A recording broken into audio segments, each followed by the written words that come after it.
بسم اللہ الرحمن الرحیم، السلام علیکم۔ امید ہے کہ آپ لوگ خیریت سے ہوں گے، اور آج ہم آپ کے لیے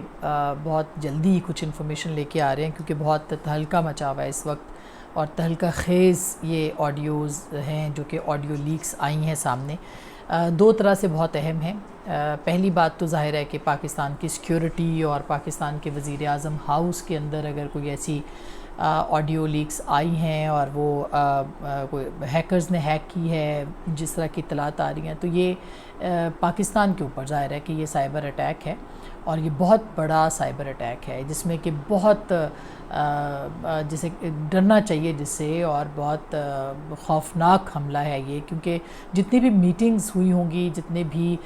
ریکارڈنگز ان گھنٹوں کی ہیں، جانے ہیکرز کے پاس کیا کیا ہے اور کس طرح سے یہ انہوں نے ریکارڈ کیا۔ دوسرا جو اس میں ہے وہ کانٹینٹ ہے۔ جو پہلی آئی ہے وہ مریم نواز صاحبہ کے داماد کی کچھ انڈسٹری کی بات ہو رہی ہے، جس میں کہ وہ ان کے جو بھی ان سے بات کر رہے ہیں پرائم منسٹر سے، وہ یہ کہہ رہے ہیں، اور بہت کلیئرٹی کے ساتھ یہ جو ہے یہ بات چیت جو ہے وہ ریکارڈ ہوئی ہے۔ ایسے لگتا ہے کہ جیسے بالکل فون کی ریکارڈنگ لگ رہی ہے، یعنی کہ جس طرح سے فون ہیک ہوتا ہے یا جو گفتگو سنی جا رہی ہے اور اس کو ٹیپ کر رہے ہیں، اس طرح کی وہ جو ہے وہ ہیکنگ محسوس ہوتی ہے، کیونکہ اس میں آڈیو بہت ہی زیادہ کلیئرٹی کے ساتھ ہے، کلیئر ہے، واضح ہے۔ اس میں پھر پرائم منسٹر کہتے بھی ہیں کہ نہیں، یہ معاملہ ان کو سمجھایا جاتا ہے اور وہ کنونس ہو جاتے ہیں کہ نہیں یہ تو انڈیا کے ساتھ جو پلانٹ خریدنا ہے اس کو ہم نہیں کر سکتے، یعنی کہ ایک طرح سے ان کی فیور میں جاتی ہے یہ بات کہ وہ انڈیا کے ساتھ جو ہے وہ بات چیت کو جو ہے وہ اس طرح سے لے کے جا رہے ہیں کہ نہیں یہ تو زیادہ ہنگامہ ہو جائے گا، اس لیے ہم اس کو یعنی نہ کر رہے ہیں۔ اور وہ مریم نواز صاحبہ کے داماد کی انڈسٹری کی اپیرنٹلی بات ہو رہی ہے مبینہ طور پہ، اور اس کو وہ کہہ رہے ہیں کہ یہ ممکن نہیں ہے۔ اور دوسرا اس کے اندر اینگل یہ ہے کہ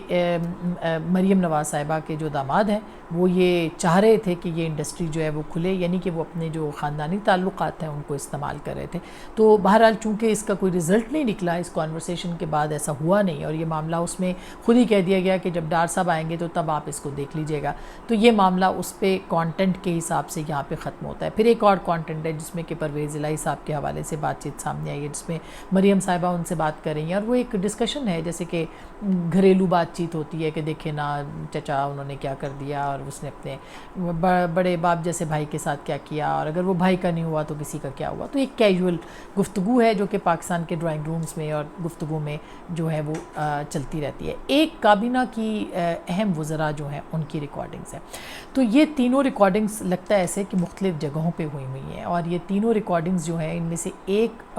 باقاعدہ لگتا ہے کہ ٹیلی فون کلیئر ہے، تو لگتا ہے کہ ٹیلی فون کی ریکارڈنگ ہے، یا تو کسی نے مائک پاس پر رکھ کے اس کو ریکارڈ کیا، یا پھر وہ فون سے ہی ریکارڈنگ ہوئی ہے۔ جو باقی دو ہیں وہ اس میں ایسے محسوس ہوتا ہے کہ وہ کسی جگہ پہ کوئی ڈیوائس لگی ہوئی، اور یہ میں آپ کو مختلف جو ایکسپرٹس ہیں ان کے ساتھ بات کرنے کے بعد یہ بات بتا رہی ہوں، میں خود یہ انالائز اس کو نہیں کر رہی ہوں، اس لیے میں آپ کو یہ بڑی یہ جو انفارمیشن ہے اس کو میں پاس آن کر رہی ہوں آپ تک۔ جو میری بات ہوئی ہے مختلف آئی ٹی ایکسپرٹس کے ساتھ اور مختلف جو اس بات کی کام کرتے ہیں لوگ، ان کے ساتھ میری بات ہوئی ہے، اور اس پہ ایک دو لوگوں کے ساتھ جو کہ ماہرین ہیں انہوں نے یہ بات بھی کہی ہے کہ ظاہر ہے جو ہیکر ہے اس نے 100 گھنٹوں کی ریکارڈنگ کی ہے یا 200 گھنٹوں کی ریکارڈنگ کی ہے، مگر اس کے پاس یہ ڈیٹا موجود ہے، اور نہ صرف یہ کہ وہ ڈیٹا اس وزیر اعظم کا ہے بلکہ ان کے پاس پچھلے وزیر اعظم کا بھی ڈیٹا جو گزشتہ وزیر اعظم تھے وہ بھی موجود ہے۔ اور اس کے اوپر تو میں ریفرنس بھی ضرور ہمیں کوٹ کرنا چاہیے، ایک انسائیڈر کے نام سے ایک ٹویٹر اکاؤنٹ ہے، اس نے بھی اس کو بڑی ڈیٹیل کے ساتھ لکھا ہے، اور اس میں بھی یہ بات انہوں نے کہی ہے کہ یہ صرف جب اس سے پوچھا گیا ہے ہیکر سے تو اس نے کہا ہے کہ یہ موجودہ کا نہیں بلکہ ایکس پرائم منسٹر اور جو پاورفل لوگ ہیں ان کا بھی اس کے اندر جو ہے وہ آڈیو ڈیٹا موجود ہے۔ اب پاورفل میں تو ظاہر ہے کہ آپ کے آرمی چیف کی ملاقاتیں ہوئی ہوں گی، وہاں پہ آپ کے سابقہ آرمی چیف کی ملاقاتیں ہوئی ہوں گی، آپ کے جو حساس اداروں کے لوگ ہیں وہ پرائم منسٹر سے تو ہر طرح کی ملاقات ہوتی ہے، ڈپلومیٹس ملتے ہیں، ٹیلی فون کانورسیشن ہوتی ہے، مختلف ممالک کے ساتھ ہوتی ہے، یعنی کہ آپ نے ایک ایسے بڑے ادارے کو، ایک بڑے آفس کو کنٹروورشل کے ساتھ ساتھ انسیکیور کر دیا۔ وہ اب قطعی طور پر سیکیورڈ نہیں ہے. لوگ وہاں پہ جا کے بات کریں گے تو وہ ہچکچائیں گے، وہ وزیر اعظم کے ساتھ ٹیلی فون پہ بات کریں گے تو ہچکچائیں گے. اب ہم نے اس اگلے مرحلے کے اوپر، یعنی یہ جو بھی ریکارڈنگ ہوئی ہے، ہیکنگ ہوئی ہے، یہ بہت بڑا سیکیورٹی لیپس ہے. یہ پاکستان کے حساس اداروں کا لیپس ہے، یہ آئی بی کا لیپس ہے، یہ انٹیلیجنس ایجنسیز کا لیپس ہے، آئی ایس آئی کا، سب کا لیپس ہے. یہ اس میں کوئی دو رائے نہیں ہے، اور اس میں بالکل اس کو ایک اٹیک کے طور پہ لینا چاہیے، اور اس کی انویسٹیگیشن کرنی چاہیے. اس میں جو کردار چھپے ہوئے ہیں ان کو سامنے لانا چاہیے، اور دیکھنا چاہیے کہ اس کا بینیفیشری کون ہے، کیونکہ اب تک کی جتنی بھی ریکارڈنگ سامنے آئی ہیں وہ جو ہے وہ اس میں بینیفیشری حکومت قطعی طور پر نہیں ہے. ابھی تک چونکہ